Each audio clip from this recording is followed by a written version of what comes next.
अस्सलामु अलैकुम वरहमतुल्लाहि वबरकातुहू। आऊज़ु बिल्लाहि मिनश शैतानिर रजीम। बिस्मिल्लाहिर रहमानिर रहीम। हजूर पाक सल्लल्लाहु तआला अलैहि वसल्लम का फरमाने अली शान है, जो शख्स मुझ पर 100 मरतबा दुरूद पाक पढ़ता है, अल्लाह अज़्ज़ा वजल उसकी दोनों आंखों के दरमियान लिख देते हैं, ये नफाक और जहन्नम की आग से आज़ाद है। रोज़े क़यामत इसे शोहदा के साथ रखा जाएगा। सुबहान अल्लाह। अल्लाह अज़्ज़ा वजल हमें दुरूद पाक पढ़ने की तौफीक अता फरमाए। आमीन सुम्मा आमीन या रब्बुल आलमीन। नमाज को शुरू करते वक्त तकबीर तहरीमा कहते हुए दोनों हाथों को कानों तक उठाना सुन्नत है। रुकू की तरफ जाते हुए और रुकू से सर उठाते वक्त हाथों का उठाना खिलाफ सुन्नत और मना है। नमाज अदा करना हर मुसलमान मर्द औरत पर फर्ज है, इसलिए नमाज अदा करने की आदाब हर मुसलमान का वाकिफ होना जरूरी है। नमाज के मसाइल में से अहम तरीन मसला ये है कि नमाज के दौरान किस मुकाम पर हाथ उठाना सुन्नत है और किस मकाम पर हाथ उठाना खिलाफ सुन्नत है। हुज़ूर पाक सल्लल्लाहु अलैहि वसल्लम का इरशाद है, हज़रत जाबिर बिन समरा रज़ियल्लाहु तआला अन्हु फरमाते हैं कि रसूल पाक सल्लल्लाहु अलैहि वसल्लम ने हमारे पास तशरीफ लाए, फरमाया, मैं देखता हूँ कि तुम दौरान नमाज अपने हाथों को सरकश घोड़ों की तरह उठाते रहे, नमाज सुकून के साथ अदा किया करो। इस हदीस से मालूम हुआ है कि खुशू गुज़ू और सुकून का नमाज का बहुत ही अहम हिस्सा है, जिसका नमाज जैसी अजीम इबादत का ख्याल रखना जरूरी है। इसी बात का हुक्म हदीस में दिया गया है और बार बार नमाज में हाथ उठाना और गिराना इस अमर के कतम खिलाफ है। हजरत अब्दुल्ला बिन अब्बास रज़ियल्लाहु तआला अन्हु फरमाते हैं कि 7 मकामात पर हाथ उठाए जाते हैं। नंबर 1 तकबीर तहरीमा, नंबर 2 बैतुल्लाह की ज़ियारत के वक्त, नंबर 3 कवाए सफा पर, नंबर 4 कवाए मरवा पर, नंबर 5 अरफात में, नंबर 6 मुज़दलिफा में, नंबर 7 जमरात के पास। एक रिवायत में हजरत अस्वद का जिक्र भी आया है।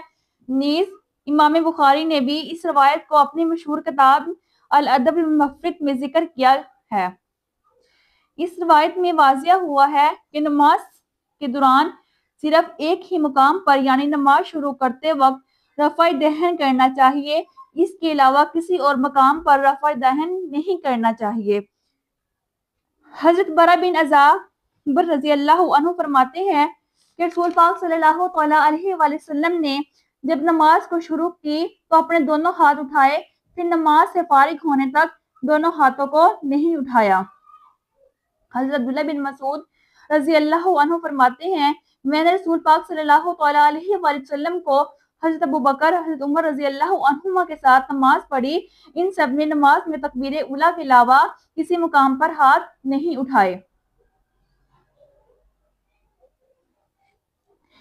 हजरत बरा बिन अज़ाब रज़ियल्लाहु तआला अन्हु फरमाते हैं, मैंने रसूल सल्लल्लाहु अलैहि वसल्लम को देखा, जब आप नमाज पढ़ने के लिए खड़े हुए, तकबीर कही और अपने दोनों हाथों को कानों तक उठाया, फिर दोबारा उन्होंने ऐसा नहीं किया।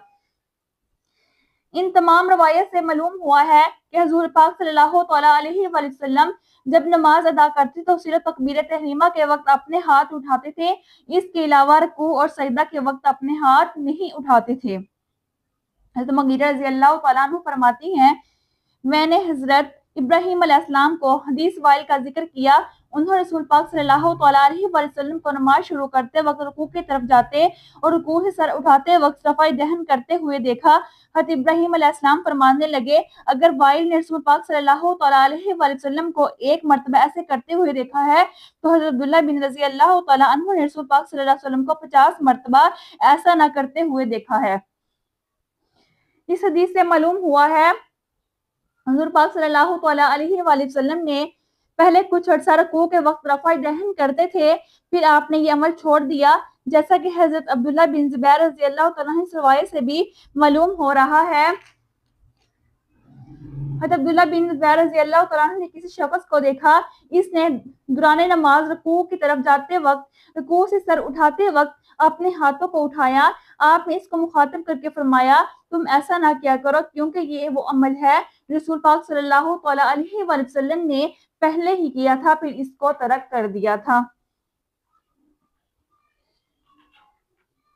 حضرت عمر بن عطا رضی اللہ تعالیٰ عنہ روایت کرتے ہیں کہ وہ حضور پاک صلی اللہ تعالیٰ علیہ وآلہ وسلم کے صحابہ کرام کی ایک جماعت کے ساتھ بیٹھے ہوئے تھے۔ ہم نے رسول پاک صلی اللہ علیہ وسلم کی نماز کا ذکر کیا تو ابو حمید سعدی کہنے لگے، میں تم سے سب سے زیادہ رسول پاک صلی اللہ تعالیٰ علیہ وآلہ وسلم کو نماز کو جانتا ہوں۔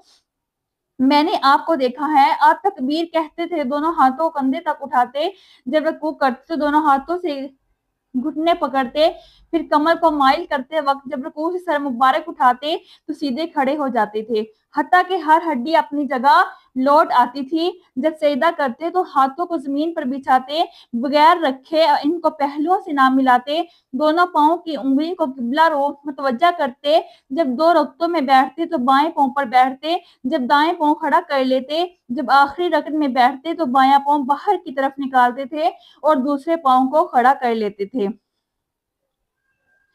امام بخاری کی روایت کردہ حدیث میں حضور پاک صلی اللہ تعالیٰ علیہ وآلہ وسلم نے حضور پاک صلی اللہ تعالیٰ علیہ وسلم کی نماز کا طریقہ بیان کیا گیا ہے، لیکن اس میں کہیں بھی رفع دہن کا تذکرہ موجود نہیں ہے۔ صحابہ کرام وہ عظیم ہستیاں ہیں جن کی پیروی عین ہدایت ہے، ان کا ہر عمل مسلمان کے لیے مشعل راہ ہے۔ کتب حدیث میں صحابہ کرام کے بارے میں بے شمار ایسی روایات موجود ہیں جن سے معلوم ہوتا ہے کہ رکوع اور سجدے کے وقت رفع دین کرنا درست نہیں ہے۔ حضرت ابراہیم علیہ السلام نے حضرت اسود سے روایت کرتے ہیں، انہوں نے فرمایا کہ حضرت عمر رضی اللہ عنہ کے ساتھ نماز ادا کی، انہوں نے اپنی نماز کو شروع کرتے وقت دونوں ہاتھ اٹھائے، اس کے علاوہ کہیں اور ہاتھ نہیں اٹھائے۔ حضرت مجاہد رضی اللہ تعالیٰ عنہ فرماتے ہیں، میں نے حضرت عبداللہ بن عمر رضی اللہ عنہ کے پیچھے نماز ادا کی، انہوں نے نماز میں تکبیر تحریمہ کے علاوہ کہیں اور ہاتھ نہیں اٹھائے۔ حضرت علی رضی اللہ تعالیٰ عنہ نے تکبیر اولیٰ کے وقت ہاتھ اٹھاتے تھے، پھر کسی اور مقام پر ہاتھ نہیں اٹھاتے تھے۔ حضرت عبداللہ بن رضی اللہ تعالیٰ عنہ فرماتے ہیں کہ میں نے حضور پاک علیہ السلام کو، حضرت ابوبکر، حضرت عمر رضی اللہ عنہ کے ساتھ نماز ادا کی، ان سب نے نماز کی شروع میں تکبیر اولیٰ کے علاوہ کہیں اور ہاتھ نہیں۔ حضرت علقمہ رضی اللہ عنہ فرماتے ہیں، حضرت عبداللہ بن مسعود رضی اللہ عنہ ہم سے فرمانے لگے کہ میں تم کو حضور علیہ السلام کی طرف نماز پڑھ کے نہ دکھاؤں؟ پھر آپ نے نماز پڑھی اور نماز میں صرف ایک مرتبہ تکبیر تحریمہ کے وقت ہاتھ اٹھائے، پھر کسی دوسرے مقام پر ہاتھ نہیں اٹھائے۔ حضرت عبداللہ بن مسعود رضی اللہ عنہ کا شمار ان صحابہ کرام میں ہوتا ہے جن کو حضور علیہ السلام سے بہت زیادہ فیض یاب ہونے کا موقع ملا۔ ان کو قرآن حدیث کو سمجھنے میں بہت بڑی مہارت حاصل تھی، یہی وجہ ہے خود صحابہ کرام اور تابعین اعظام ان کے قول و فعل کو دلیل کے طور پر پیش کرتے تھے، ان کی بات کو بہت بڑی اہمیت دیتے تھے۔ حضرت عبداللہ بن مسعود رضی اللہ عنہ بھی اکثر اوقات لوگوں کی تعلیم کے لیے انہیں کچھ نہ کچھ بتاتے رہتے تھے۔ مذکور بالحدیث میں اس نوعیت کی ہے کہ حضرت عبداللہ بن مسعود رضی اللہ تعالیٰ عنہ لوگوں کو باقاعدہ اس طرح نماز پڑھ کے دکھایا جس طرح حضور علیہ السلام نماز پڑھتے تھے۔ قابل غور بات یہ ہے کہ آپ نے صرف تکبیر تحریمہ کے وقت اپنے ہاتھ اٹھائے، اس کے علاوہ نماز میں کہیں بھی اپنے ہاتھ نہیں اٹھائے۔